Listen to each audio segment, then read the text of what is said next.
We're talking to Hasani and Danielle Pettiford, a married couple who are infidelity recovery specialists. How about that? They focus on helping people get past what can happen when things get tight. And you guys have been married a long time. You know what can happen when things get tight. Absolutely. There's been no infidelity, but there's been a lot of the issues that sometimes lead to infidelity in a relationship for you two. I think we suffer from the top 5 issues that most couples struggle with. Finances, obviously. Sex, parenting, in-laws, and of course, communication. And when the C word seems to be the toughest one with all of those issues, right? The biggest one. And when couples experience these things, it can cause a break in the relationship. And that pressure forces out of them the brokenness that's within them. And that's what ultimately can lead to a betrayal or an infidelity. This sense of vulnerability or needing to be heard from someone else. Absolutely. Well, you know, we can't develop out of us what's not already in us, right? And so if I grew up in a household where I wasn't loved or hugged or had no connection, then I'm going to struggle to have that in my marriage. So you're going to have these same issues. Communication is the biggest issues that we all struggle with. For sure. So listen, we've got a question from a viewer in Indiana named Lavetta. It's got a question about when it's time to let it go. That's a big one, right? All right, let's listen. Hi, Portia. My name is Lavetta. I'm from Hammond, Indiana. But my question is actually for Hasani and Danielle. The question is, if you're going to forgive someone for cheating, how do you let it go and not keep bringing it up every time you're hurting? Thanks for answering my question. Powerful, powerful question. We hear it all the time. When I work with the wives, we talk about it a lot. Forgiveness is a process. And I think people think that it's a destination, and it's not. We want it to be like a light switch. I just flip the switch, and I'm forgiven, and I'm free, and it's off my heart. And that's not even human. That's not a realistic expectation. No, it's not a reality. It's more like a dimmer. And so you work with forgiveness. And so the first step is intention. And a lot of people don't even take that first step. They have this stronghold in their minds that I will never forgive. And you have to have the intention to forgive to get on the path to forgiveness. Wow. And go ahead. I also think that people are trapped in bad memories of the past. And the more they think about it and the more they talk about it, they're reliving that experience and bringing the pain from the hurt into their present moment.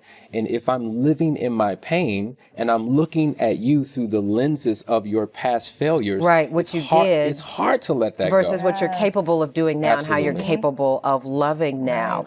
I want to talk about this concept of affair proofing your marriage. What's that look like? Well, you have to, most couples, when there's a break in the relationship, have a wall up between them. Really, they should tear that wall down and build a wall up around them, preventing others from coming in and preventing them from going out. And one of the ways in which you do that is you have to talk about this whole idea of opposite sex friendships or opposite sex interactions. Really? Because a lot of people have the work wife, the work husband. And they're proud about it. They talk about it like it's a crown, like it's a good thing to have. And they say it's, and many times it's, oh no, it's just because I spend so much time with them. I'm not looking at him like that. I'm not looking at her like that. You shaking your head? No. Both of you. No. There's been an evolution of infidelity. There was a time when it was very transactional. So I crossed a boundary that I know I shouldn't, and I began to indulge in an affair. Now to become more relational. And the two biggest milestones that have contributed to that is men and women working in the same space, right? And then also social media. And so because I have access to members of the opposite sex, the more familiarity, the more we begin to talk. And having conversations that you don't have at home. And that's the point. When I start turning my attention outward because I can't connect with my husband and I start connecting with someone else, that's where my affections lie. And it happened in our relationship. That's what happened with us. We started to find that there was somebody else that was interested another in source. me. There was Someone another else thought ear. I was funny. And that other ear gets you in trouble sometime. Let's talk about this path to true forgiveness. The path to true forgiveness, once again, it's not an event, it's a journey, and there are levels to it. I think that most people either are guilty of a refusal to forgive or cheap forgiveness. Cheap forgiveness is when we don't have conversations about it. Listen, the Bible says, forgive, I'm just going to forgive. Or I was raised in an environment where you just forgive and move forward and you don't talk about it. You didn't really get to the full disclosure of what happened and how you felt. And you're carrying that pain with you everywhere you go. So genuine forgiveness is when you have two willing participants that engage in a process, and it's which is how you get to the restoring trust part. Exactly.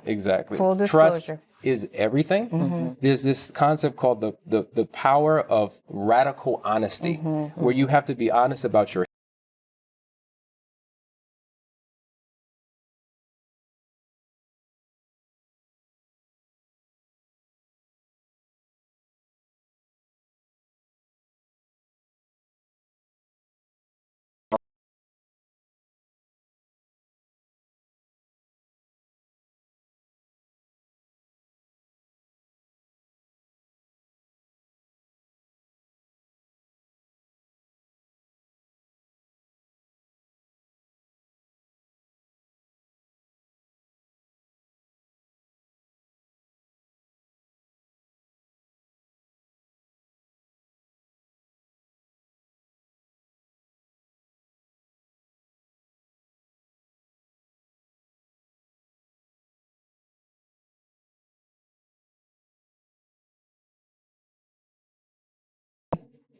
is overcoming triggers Yes. and restoring trust. And so I think a lot of people are haunted in their mind. And so they haven't been able to manage their thoughts and manage their emotions, and they're in a whirlwind. There's a preoccupation with what has happened. And because couples are trying to do things on their own rather than going to help to guide them through a process, that's why they remain stuck and can't move forward. Quickly, before we run out of time here in this segment, what does this mean? Compromise is a curse word. I know folks are looking at that like, no, you're supposed to compromise. This is what we do. This is what a relationship is about. Really quickly, compromise is a win-lose scenario. One wins, one loses. And in that process, over the course of time, if I'm constantly accommodating, constantly giving you what you want, then at some point I want to go rogue because I can't take it anymore. So, Danielle, what is the alternative then? Because we do recognize that there is some give and take in a relationship, which sounds to me like compromise, but you're saying well, the compromise is negotiation. That means we both win. So we sit down at the table and we discuss options that will serve both of our needs. And when those needs are met, now we can come together and we're both growing, we're both satisfied, we're both moving forward. I know you can't put a time on this, right? But